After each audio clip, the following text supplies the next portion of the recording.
Welcome to the Nuts and Bolts of Real Estate podcast. My name is Joe Bauer, and I'm here with my co-host, Julie Clark. Julie, how you doing today? I'm doing good, Joe. Just all rested up. Just got back from a kick-ass vacation in Sun River, Oregon with my crew.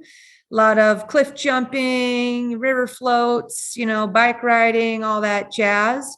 So I'm ready to roll today. How about you? Very cool. I'm just still in Colorado. Just got done helping a friend run the Leadville 100, which was craziness because we were up for over 24 hours and just people doing insane stuff out here above, 10,000 feet was the lowest, up to like 14,000. So craziness. And then we're out in the middle of nowhere in Rabbit Ears Pass for anybody who is familiar with the area, and just looking forward to some mountain biking. That sounds good. I think I saw your post and you guys get up at like 3:00 in the morning to support some guy on his run or something like this. Yeah, 2 a.m. to about 2 a.m. or 3 a.m. the next day. It was crazy, but very inspiring. Well, speaking of inspiring, thanks for the transition. We are excited today to inspire you all on some lead generation techniques that you probably never think about, or you think it's too expensive, so you never even, looked into it. But today we are super stoked to have with us our new friend, Tony Javier. What's up, Tony? What's up, guys? Thanks for having me on. Super excited to do this. Awesome stuff. I'm making this up, Tony, so tell me if I get it right. Tony has been in the real estate investing game for longer, I'll say, than some of our listeners have even been out of high school or even college. This guy's been around, knows his stuff. So we're going to get to talk to a pro today. I think, Tony, you have 5 or 6 businesses, all surrounding real estate and real estate investing. We're going to get to know a little bit more about that. But one of the businesses that he have that we're going to focus on today is it called 10X TV, Tony, or what do you call it? We call it Real Estate Masters 10X TV. We want to 10X your marketing with TV commercials, and that's why we call it 10X TV. That sounds great. Okay, we're going to jump into that and learn how to get in the game of running some TV ads, because I bet you guys haven't thought about that. That's something that you can take advantage of. So let's jump into it. Joe, what's the first question here for Tony? Heck yeah, Tony. So we love to get to know our guests better. So if you could take us back and kind of give us a replay of how you grew up, where you grew up, and how that led you to real estate investing and where you are today. Yeah, for sure. So I grew up in Wichita, Kansas. That's my main market that I invest in now. And, back in 2001, when real estate investing wasn't nearly as popular, is when I got into real estate. I actually watched a late night infomercial called Carlton Sheets. Know that payment system? No, you guys have heard of that, right? And so that's what got me started. I saw the infomercial. I saw make money, no money down, get hundreds of thousands of dollars, if not millions of dollars in equity, and $10,000 a month passive cash flow. So I think Carlton Sheets was one of the big first marketers to really do that at a large level using testimonials and credibility. So yeah, so that got me sucked. No, he passed away 2 or 3 years ago, I think. Okay. Yeah. And so anytime I meet someone that's bought that course, they're like, that course works. I'm like, yeah, you have to read it. And actually when I bought it, it had just gotten converted from tapes to CDs, to give you guys an idea of how long ago that was. So I was always an athlete. I was always competitive. So, when I saw that, I'm like, I can do this, and just dove into it. And luckily I was in college. I was at Wichita State University at the time. It was right around 9/11. Actually, I think I bought the course 5 months before 9/11. And I was getting ready to close on 2 properties right before 9/11. And so I'm like, is this a good idea? And I was like, okay, well, I went through with the purchase anyway. 2 no money down properties, used a loan and used the after repair value for one of the properties, had my dad co-sign on that one. And then the second one, my dad brought the down payment down for me and co-signed as well. And so that's how I bought my first 2 properties. And then I had a friend that inherited some money. And then we bought 10 properties pretty quickly within 12, I want to say 8 or 12 months.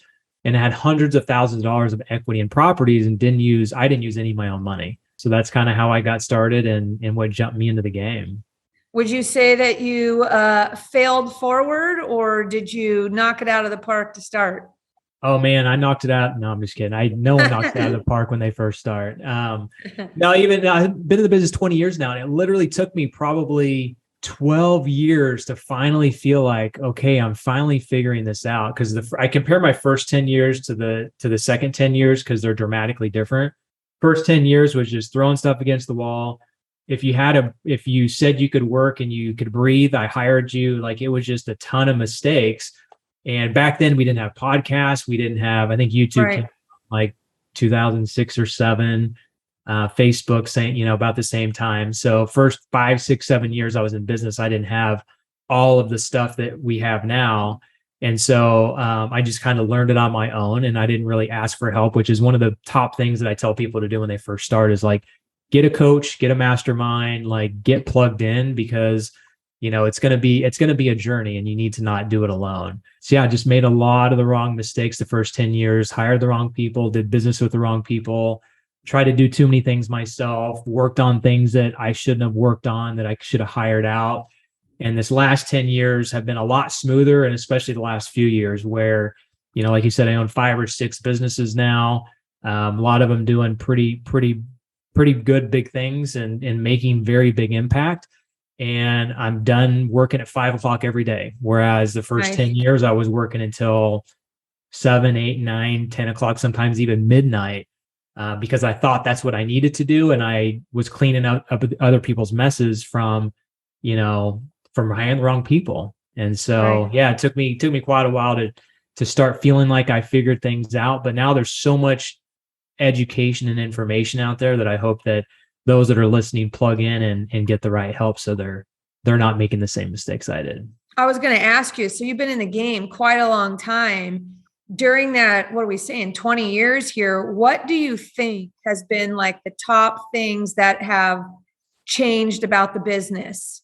Or, you know what I mean? Like, is it just market conditions over time changed, or is it automation, these CRMs, or what do you think? I don't want to put you on the spot, but if it's an easy question to answer, we don't get to talk to people that have been around the block as much as you. So what's your hindsight? Like, man, I don't know, maybe you're going to say TV's changed it all, or is it something like, Investor Lift or, Investor Machine and these types of companies that are out there to do a lot of the work for you rather than you have to do everything yourself? Yeah, a lot of changes over the last 20 years. TV commercials, obviously for me and a lot of people that we help with TV commercials, has been a huge game changer. But yeah, marketing avenues. Like when I started 20 years ago, one of the big things that I did the first 2 years is 2 years I was in the business, someone called me and said, "Hey, I noticed you filed an LLC. Tell me about your business." And then they sold me on phone book advertising. And it was the best ROI. Like I would spend $200 a month, and I would make thousands of dollars a month, sometimes over $10,000 a month on a $200 phone book ad, right? Crazy. And so obviously that eventually went away. Back then there wasn't texting because, phones weren't as popular and there weren't programs that you could, buy to mass text. You still, I don't know when cold calling came into play. I don't think it was, God, what was it? It's probably been only 5, 7 years that cold calling became more popular for real estate investing. Direct mail used to be really good for us, and we stopped it for a long time, but we saw our clients that were using direct mail and tied it in with our TV commercials. So we started doing that, and that's been working pretty well now. So, a lot of marketing methods have changed, and it's still going to change over the next few years. Right. It's getting tough on the cold calling and the texting, and you got to be on top of your game there. We have some guests on our show that are experts on that topic as well, but you got to have like you got to decide what your risk tolerance is. I think when you start, you got to stay on top of, isn't there some big laws that just changed regarding texting and all that? I mean, they change all the time. But yeah, there was one, I think it was earlier this year, I think like April or May or something. I don't even know what it is because we don't text or cold call, but yeah, I would say probably in the next 2 years, it's going to almost go away because the fines are going to be bigger. The restrictions are going to be bigger. More people are like the people who do texting and cold calling at a high level. They buy multiple phone numbers like per day. Like that's how hard it is. They get blocked. Right. And for me, I'm like, that's brain damage. Like I don't want my team like to buy phone numbers all the time. And getting I want blocked to and sleep at cussed night, at. you know? That's why this is a perfect timing to have you come on and tell us about the TV commercials and stuff like that, as things seem to be getting tougher in some of the other marketing channels. Hey guys, it's Julie here with a quick break from the show to discuss an opportunity some of you may have interest in, which is to work more closely with me. On almost a daily basis, I get calls from investors and brokers, both new and experienced, asking me for guidance or advice. I love helping you guys out, and it keeps me on my toes too. So with that said, I wanted to let you know that I have a private broker coaching community called the VIP Education Community. And the best part is that it's 100% free. That's right, it's free to join. So whether you're a traditional broker or a broker investor, my VIP education community offers personalized one-on-one coaching from not just me, but also from my experienced broker friends with expertise in all disciplines of real estate and real estate investing. We'll teach and share our modern marketing strategies, our tech and lead generation resources, plus teach you how to identify or offer up opportunities for yourself or for your clients using techniques such as seller financing, lease options, land entitlement deals, BRRRR investing, flipping, multifamily or commercial coaching, whatever you like. We've got it all covered for you. The future of real estate is changing fast, and to stay in the game, it's time to learn about all the options you can offer your buyer and seller clients, as well as, if you want, learn how to use those skills to grow your own real estate portfolio. If you'd like more details about joining my VIP education community, reach out to me at julie@seattleinvestorsclub.com or text me at 206-910-2985 or just send me a Facebook message. My new favorite phrase is community equals confidence. So let's navigate the future of real estate together. Now, back to the show. Let's back up for a second. So what does your business look like today, so we can understand, what the ads are that you're looking for? I mean, you're looking for BRRRR deals, or tell us a little bit about what your business looks like today and what the marketing methods are that you're using and plugging in the TV side of things. Yeah, for sure. So we, I'm a fix and flip guy by nature, but actually the first 10 properties I bought, I BRRRR'd. So I'd like to say I invented BRRRR, but it was before BRRRR was a term. So we would buy the properties. My friend I told you would use his cash to buy a property. We would refinance it, cash it out, go and buy another property, and just roll the money over. And we had no money invested in any of those properties at any time. In fact, most of the time we got money back, right? Because the ARV was so much higher, and they would do the loan to value based on the after repair value. So BRRRR was like my first 10 properties. I was in college, like I mentioned, waiting tables. So I had income on that side to be able to do that. And then eventually I got my real estate license and started selling real estate. And then, dropped out of college with 9 hours left to graduate, believe it or not. Oh, no. And yeah, that's why my mom says, "Oh, no, why'd you do that?" But yeah, so then transitioning into real estate full time, of course, I had to flip properties to, make money and that kind of thing. So I've never really wholesaled. The past few years I've done wholesaling, where we close on the property, clean it up, and put it on the market. For the past 20 years has been mainly flips. We've done close to 1,000 flips over the last 20 years. But everything I'm doing right now, because I have other streams of income and because I know things are just going to keep going up, we're BRRRRing everything. We're fixing it up, refinancing it, we're renting it out and keeping it long term, or we're selling it after a couple of years and doing a 1031 exchange so that we don't have to pay taxes. I always say that people, I don't know why it takes them so long. Flipping's like a day job, right? It's either maybe a real estate broker in your day job or a waiting tables or whatever you do in your day job. Flipping is a day job, right? It's taxed so heavily and stuff like that. It's remarkable to me, actually, how long it takes people to shift off of that to keeping the properties, because in order to grow their wealth rather than continue flipping, like you said, get into the BRRRRs. And do you buy any multifamily, or you stick to the single family? I'm going to get into multifamily either later this year or next year. We're kind of building capital, and one of the things I'm working on is tax strategies. So like that's a huge advantage of BRRRRs is not only do you not have to pay taxes on the equity or income, but you can also have huge tax advantages. So if I put $50,000 into a property, if you have the right CPA and accounting methods and all that kind of stuff, you can write off a lot of that $50,000 in the first year. It's going to start tapering off this next year because of, accelerated or bonus depreciation. A lot of people don't understand that. So by the time I deduct all of the renovations from the property and I potentially get cash back from the property, I actually make almost as much on some properties net wise, keeping them as BRRRR properties as I do flipping them. And then I could have $30,000, $40,000, $50,000 equity sometimes in properties that I keep. I'm glad I made that decision about a year and a half ago, because most of the properties I bought about a year and a half ago are worth, anywhere from $20,000 to $50,000 more than they were, back when I bought them. That tax thing, that sure does work in the favor. Boy, I'm taking advantage of that myself. Well, that's good stuff. Yeah. So how are you? I was just thinking, boy, so at some point you might be able to run some specific commercials on multifamily. Would be interesting little side topic there. But so you're into the BRRRR game and all that. You're running your TV ads with that message? Tell us about why you plug that in, and is that your only form of marketing? How do you do your marketing these days to generate those leads? Yeah, it's our main form of marketing. It's the thing we've been doing the longest. It's been the most consistent. It's the thing that works best for branding. So many different advantages. And the way it happened was 10 years ago, I went to a poker game. It was a friend of a friend. I hadn't known this guy very long. Invited me to a poker game. I go down to the basement and there's this guy and I recognize him. I'm like, holy crap, that's the guy that's on TV all the time, right? And so I get this celebrity factor of like, oh man, it's cool playing with this guy. So I sit next to him, started asking about his commercials, and he's like, yeah, we do like $2 million in business just off of TV commercials. And that's the only marketing we do. And I'm like, holy crap, that's crazy.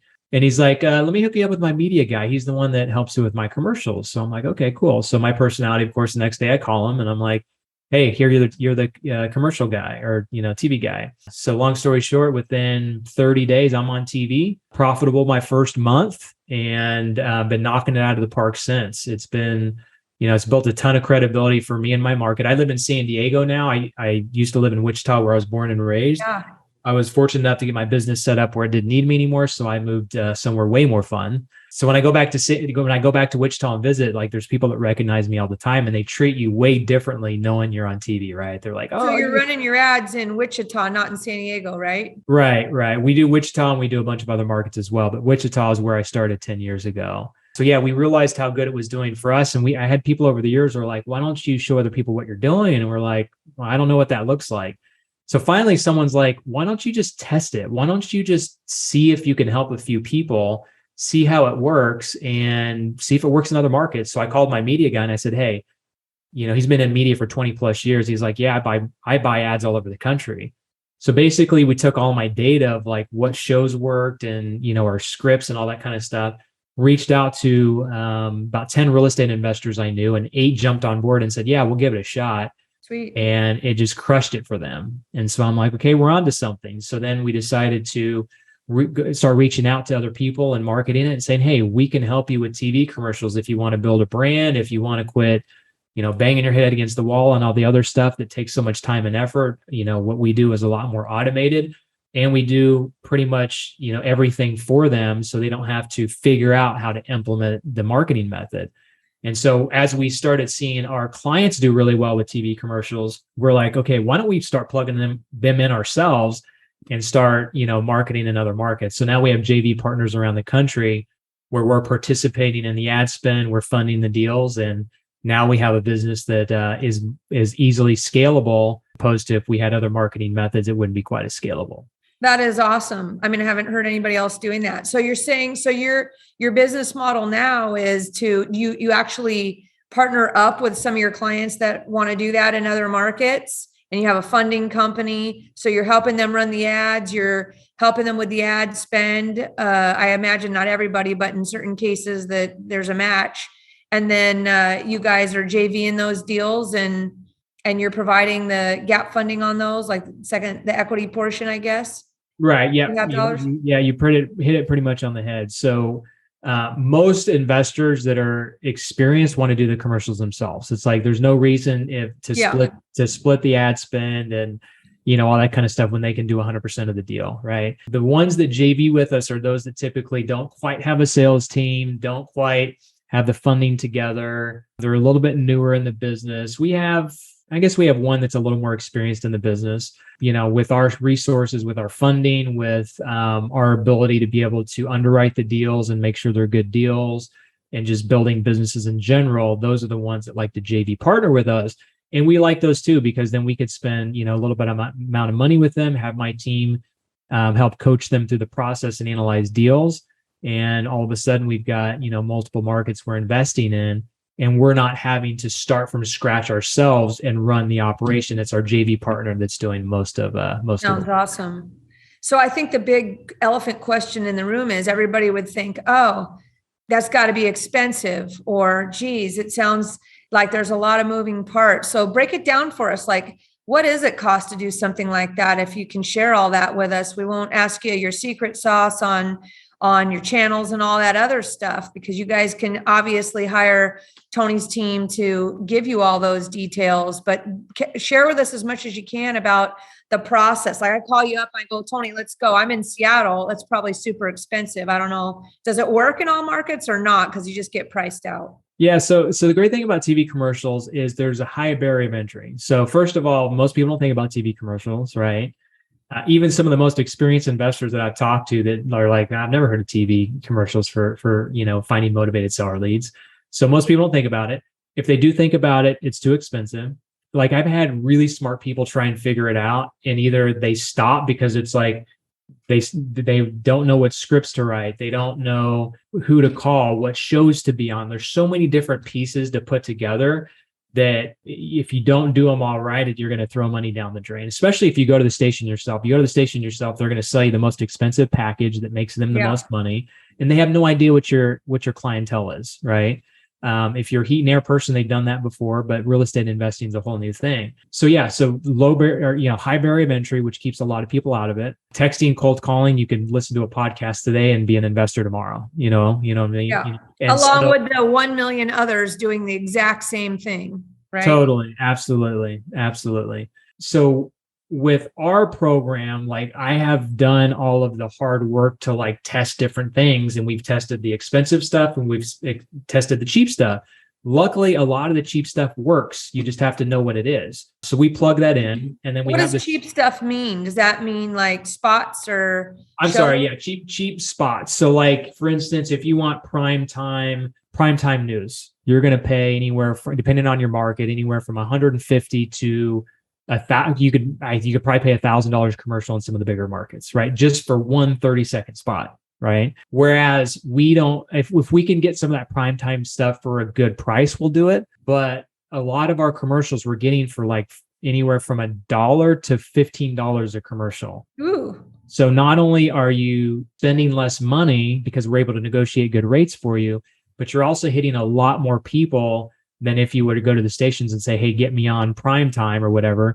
And prime time is usually like, primetime news isn't necessarily our demographic, right? There might be some people watching. So if we can get our eyes and, our commercial in front of a bunch of eyes for a good ad spend, we'll do that. So to give you an idea, the markets that we like to JV in are markets we can spend $5,000 a month and get anywhere from 300 to 1,000 commercials a month. I mean, we get a lot of commercials for a small ad spend. The minimum number of commercials you want to have out there to, you know what I mean? It's kind of like direct mail. You got to mail X amount of postcards to get a minimum return, and again, I imagine that you guys have done this long enough, like 10 years, you're reverse engineering into your metrics there, right? I mean, you're figuring out your data points on who that seller is and sort of reverse engineering, I imagine, into your key data points. And then, I don't know, you guys track per market. Like, we know in Wichita, we need to have at least 500 ads running per month in order to get 5 contracts or something like that.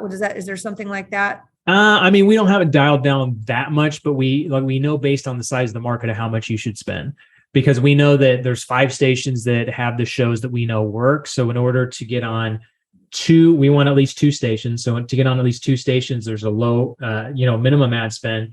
If you want to get on 5 stations and just blow it up and just get as many commercials as possible, then you're going to spend more.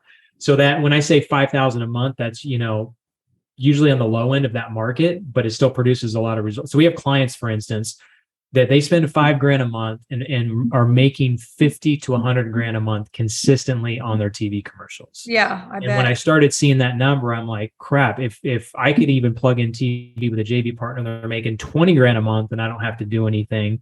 And we split that, like, that's still the good passive income, right? 30-second commercial, or is it shorter, or does it matter? You can do minute commercials. Those get pretty expensive, but you can get your message across in 30 seconds. And then we have a way to do 15-second commercials after a certain amount of time, because after they see your brand enough, then you only need 15 seconds to, get your message across, and that gets you even more commercials. Are you doing commercials where, for example, if we're talking about you, is it you, or is it like some cartoony thing, how you see that stuff? Is it words? Is it a person? Yeah. So we have this whole formula, right? We have the shows, we have the stations, we have the scripts. And then the other part of it is the dynamic of the commercial. So some commercials you see and you're like, okay, they may have done everything right, but their commercial isn't very good. So we have a way to do our commercial. It's a client in the commercial. If the client doesn't want to do it, I'll do commercials, which I don't mind. I'm branding myself throughout the country, but some clients just don't want to be in the commercial, so I'll do it. But for the business owner to be in the commercial, so when they're meeting with actually, I had a guy call me from my commercial and say, hey, he actually walked into our office and he said, I want to invest in real estate. I don't know where to start, and I really don't want to own properties. And we're like, oh, okay, we have a solution for you. Private lending, right? Yeah. So within like 12 months, him and his parents had $1 million invested with us. This is a guy that saw your ads, walked into your office, said, I want to do this. And you made that connection just because of the ads. Yeah. And I mean, can you imagine like someone walking into your house right now and saying, I want to, lend money? Like the credibility of that, not to mention my CPA, he does our books and he invests with us as well. So when he has a client that he has extra money, he refers them to us, and it's an easy sell. If they say they've seen me on TV, it's the easiest sell. So I guess what I'm getting to is, if the client is comfortable with being in the commercial, we highly recommend it. Because if they're meeting with sellers, meeting with buyers, meeting with realtors, meeting with contractors, meeting with private lenders, the respect you get from being on commercials there's nothing else that I know of that builds so much quick credibility that they feel like they know you. When they, even though you're on a 30-second spot, it's like, hey, Tony, you're the TV guy. And, and just start a conversation as if they've known me for, years. And you wrap this also into some of your direct mail, right? I mean, it's like people's website, where it says on the website, as seen on TV, or, on all the channels they're on, or whatever. It's automatic credibility. How do you blend that into the rest of your marketing, and what other marketing besides commercials are you doing? Yeah, 100%. If you're on TV, we recommend our clients. In fact, we tested on our website, 50% better conversion by having as seen on TV. In fact, I want to show you guys. We also buy all of our client shirts that say, so they walk around with these, and people start oh, you're the guy on TV or girl on TV, and start conversations. So yeah, anything that you can do with as seen on TV, website, direct mail, even people are texting and cold calling. Like we have some clients that'll get rid of texting and cold calling and do TV commercials, but the ones that keep it, we recommend, as they build rapport, once they realize that it is an actual seller. Oh, by the way, have you seen our TV commercial? And they feel like that has really like opened up, like, kind of put people's walls down when they know that they're, oh yeah, I did see you on TV. You're the ones on TV. Oh, that's cool.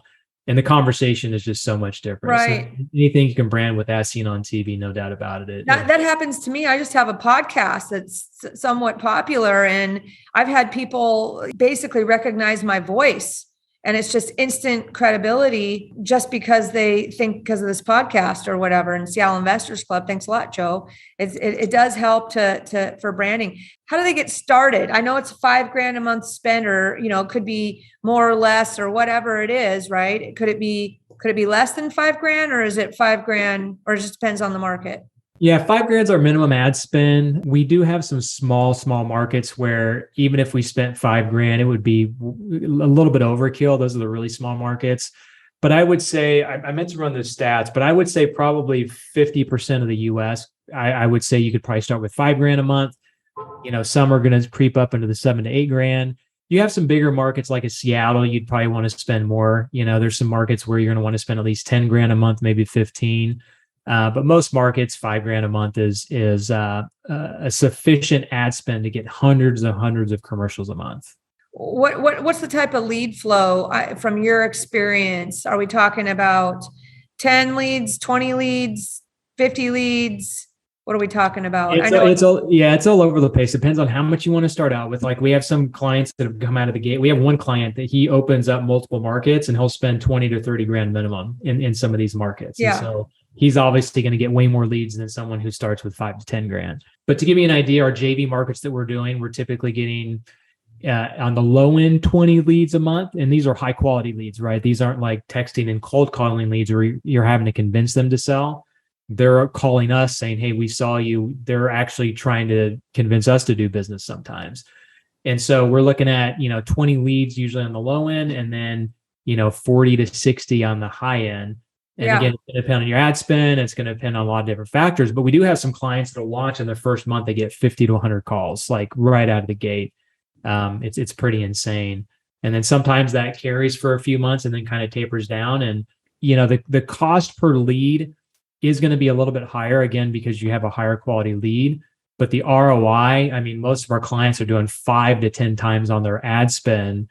And not only that, but the return on time as well, because we manage all of it. They don't have to figure out what postcard to do every month, or did my cold caller or my texter, did they quit? Do we have to add phone numbers and, do all that kind of, what I call brain. So is the ad spend of $5,000 a month, is there a fee on top for your service related to that? Or is that wrapped in there? Or is that you do that for the JV or what? Yeah, that's just the ad spend. So we have our fees and stuff that we have as well.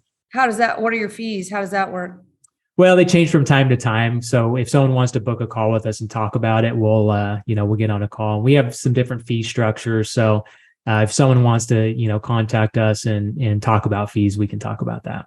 Awesome. So if you get like 20, 30, 40 leads a month, right? Across the country right now, there's a lot of, this cash offer messages out there. We all know that maybe only depends on what your form of advertising is, but not all of those will be ripe for the right price for an investor to pick up a burr or a flip. Do you feel like the quality of leads because of the message is closer to that? Or is it like any other marketing where 50 to 70% of those leads are not going to be the best fit for an investor? And then if so, what do you do with those leads afterwards? Like, so real estate agents, or what do you do? Yeah. So many times you do marketing, you kind of need to look at how many leads you need to take to do a deal, right? Usually average most marketing methods are about 20 leads you need to get to find a good deal. 20 leads, that's like 5 to 10 appointments and, 3 to 4 or 5 offers and then one deal, right? There's those ratios that you kind of deal with. And so with TV, it's usually between 1 in every 10 to 20. We have some clients that are like, takes them 5 leads to get one deal because they're getting very high quality calls. And it also depends on your exit strategy too. If you're just wholesaling, you're not going to do as many deals as someone who does wholesaling, flipping, wholetailing, and burrs, right? Right. It's like for us, we can take down more properties because we're burring them. We don't need to necessarily have the huge spreads that everybody else has to have when they're flipping properties. Do you recommend that somebody on the team to maximize your conversion dollars is a real estate agent to try and take the difference there on the leads that don't fit, or you guys are just too busy with the leads that work? Yeah, we have some realtors that invest too. And so it's an easy transition for them where if they can't buy the property, they'll go on the appointment and then they'll try and get the listing. Yeah. You have good leads. So if you can't convert them yourself, then if you're good in sales or good with conversions and you have a good agent on your side, you can refer those leads out to other, to agents and have them convert them and get a, 30% referral fee if you can. Absolutely. If you're licensed or you can figure out how to get around the, the referral fee licensing. Yeah. I definitely have some referral partnerships. We call it a concierge partner to some of the investors that spend a lot on marketing. And then we take that as if it doesn't work out, they pass it through one of my portals and we pay them back a 25% referral fee. It's a pretty good gig for everybody. Let me ask you real quick about Novation. Have you heard about it? Yeah, it's a big topic. We do a lot of calls for our clients each month. And so we've been talking about Novations more. But yeah, I know enough to kind of talk about it a little bit, but I've never done one. Well, I'm going to give you a gift because we have done a podcast with Corey Geary, who is one of the guys out there, Novation Nation. Joe, probably drop it in the show notes here, Joe. But yeah, I think everybody needs to school up. It is sweeping across the nation, replacing wholesaling. All the wholesalers, that are clued into this, the collective genius guys and all that stuff. I think that they are saying now they're Novation first, wholesale second type companies. And I'm at eXp Realty, which is, we have more than 80,000 agents across the US now and all that stuff. So they all know I'm Seattle Investors Club and all that stuff. I had a conversation with them a few months ago and I said, hey, you're going to start seeing these because these investors are going to start working with the agents and start listing these wholesale deals on the MLS, and they're using agents to do that. And literally in the last 2 weeks, they started calling me and saying, hey, we're just like you said, we are starting to see these deals come across our desk. And they are talking to me about that because you have to know what you're doing, right? You can't but I'd be curious to hear from you in 6 months from now and see if you start doing those deals, because it seems like you're totally set up and ripe to crush those types of leads, which I think is a big positive for the country, because instead of those deals getting sold to investors who flip them into these expensive homes that people have to buy, it's bringing them back to the affordable housing market, right? So I think it's actually a positive for real estate across the board. In fact, our local MLS here, it's essentially a net listing. And forever and ever and ever here in the Washington area, those have been illegal and not allowed. And they just changed the rule, I think, because of all the NAR lawsuits and everything else going on. And they now are allowing them. So if you guys don't know that, hit me up on our weekly mastermind and I'll tell you about that on Thursdays at 11:30. But yeah, I think you should go for it because you guys are ripe to absolutely crush it there. It's not complicated. You just have to know the parts in the paperwork, which you probably know everybody that already knows that. So I know you want to get going here on time, so I don't want to keep you too long. Aside from the TV marketing that you do you do any other marketing, or that's your main focus? That's all you guys do? Yeah, that's the main thing that feeds everything else. So the great thing about TV commercials is it does help other forms of marketing. So, we put as seen on TV in our postcards. We just started doing that again late last year. And then, we do a little bit of Facebook retargeting just for people who come on our website. We found that cold traffic from Facebook is not the best use of our money. We spend a little bit of money on Google pay-per-click. We did start adding radio. We just added radio here I think just this week, actually, we start a radio business, help people do their same thing. Well, I have a friend that actually talked me into doing the TV thing that has kind of a radio program, so I can't cross that. But yeah, radio. If there's anything else that ties in with TV, I would say radio and direct mail are probably the two best. Yeah, we have a lot of clients that have come to us and say, "Hey, we're crushing it on radio. We heard TV is even better because the visual aspect of it." And so we've helped a lot of people with TV that are doing radio as well, and it does really well together. How does the lead come to you off the TV stuff? How does that work? And what do you need to have in place in order to kick this off? I mean, are you going to get bombarded and you need like some sort of? Does it drop into a CRM? How do you receive the lead from TV? Yeah, so we have a phone number on there, so most of the time they call. So we do want you to be dialed in. We help track the calls and, kind of, look at the numbers and statistics and stuff like that through our system. But then the number gets forwarded to our client's CRM. So they're working the leads. They need to make sure they're either answering the phone or getting back to the client right away. Leads through a phone. They're calling. They're not putting it in, dropping it in some web portal. Sometimes they are. Yeah, sometimes they are. We give them the option to go to the website too, but usually about 75 to 80% of the people call the phone number. So yeah, you have to have a decent website. We need to make sure, or not make sure, but we encourage that you have a lot of reviews on Google. So if they do Google you, you come up and they see that you are credible. The difference between doing okay in our TV program and crushing it in our TV program is the sales. So when someone comes to us and they're struggling, we'll say, where are your numbers? Well, either sometimes they don't know their numbers, or we'll go in our portal and be like, hey, you got you got 90 leads this last like 30 days. What happened with those leads? And so some people are dialed in and know their numbers and are, answering the phone and following up. And then, some aren't doing a great job and their numbers are okay, but they could be doing a lot better. And that's the same thing with any marketing, right? Like anything. Yeah. Interesting. So when you guys drop it into your CRM, what does your team look like for your personal business with the TV? How does it work? Somebody calls, are they picking up live or what? Yeah, we like them to pick up live. We have an answering service that rings to our lead manager, and if they don't answer, then it goes to an answering service. We'd rather an answering service, even though sometimes they're not the greatest, at least a human answer the phone. Is that a VA? Lead manager is a VA, but the answering service is a third-party service. They're in the US. Okay.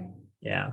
The faster you can talk to that lead, it's like they say, striking while the iron's hot. If you can answer the phone while they're ready to do business with you, show that you're a real business. I mean, we listen to some of our clients' calls, and I hate to say it, but some of them don't have professional messages. Some of them answer and say hello. It's like, you need to have that image of like, what you're doing. If you're on TV, they think, they feel like you do know what you're doing. But if you give them that, feeling like you don't by not calling back or, answering the phone is not a huge deal, but I know when I call a place, I want someone to answer. Like I want to do business now. So yeah, we help our clients making sure that, they have that set up, and it's the difference between, again, having a really good campaign and just having an okay campaign. Are you able to, sorry, I'm going to let you go in 1 second. Are you able to take like a list? Let's say you have your driving for dollars list or some list, kind of like Facebook, how you can upload a list and then directly target to them. Can you do that with TV through their email and phone or something, kind of like you would on Facebook? Does that make sense? Yeah, no. Unfortunately, well, the good thing and bad thing about TV is when you market with TV, you have to market the whole area, right? Gotcha. And so you're going to hit a lot of people, but you're not having to, like, for instance, direct mail, it's very targeted. You can hit the same amount of people with TV for a fraction of the cost, and the credibility is much higher. So even though people call it kind of a quote unquote shotgun approach, we are able to target the commercials or the shows and stations we feel like our clients are watching, hit a lot more people. But, and again, it's not quite as dialed in as some of the other marketing methods, but you're hitting a lot more people. And there may be someone that you have on your list to cold call or text that is not on your list that we can hit with TV commercials, right? So not every list is perfect. So. Well, good stuff. We want to let you go because you got to be somewhere. Last 2 questions. Who are your favorite people to coach you? Like, who do you listen to for your news and information and education these days? Your top 2 or 3? And then how can everybody, of course, get in contact with you and explore TV ads for investors or broker investors? I'm a broker investor. I think it's gold for somebody like me, right? Like, because I can convert either way. But how can people get in touch with you and who you listening to? Yeah, so I've converted from I still listen to business stuff, but I used to listen to a lot of real estate stuff. I don't listen to real estate stuff anymore. Typically, I'm more of a general business or personal kind of listener now. So like Tony Robbins, a little bit more motivation. He does some business stuff. There's a guy named Joe Dispenza. Like he's unbelievable from a mindset perspective, just how to calm your mind and not be, us as high level investors, like we think like we're not doing enough and we're not, not doing this or not doing that, or why is somebody doing that? And just calming your mind and just like getting yourself centered to where when you're doing business, you're making rash decisions as opposed to like running around with your head cut off and making decisions that, aren't as calculated. So I like listening to a lot of that stuff. Joe Dispenza, Tony Robbins.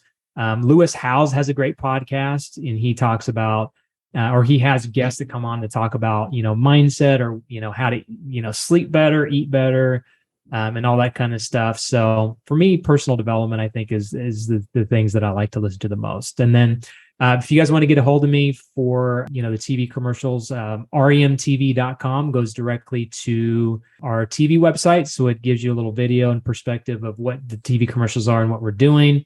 And then you can also fill out a link to a calendar and book a call with us, and my team or myself will get on a call with you and talk about how we can help you with your TV commercials. And then my personal website is tonyjavier.com, TonyJavier. And we have gap funding, which we didn't talk about, a lot of Yeah. other stuff we do for real estate investors that you can look into as well. We're going to have you come back. Who's the type of person you're looking to JV with, or that you would consider JVing with?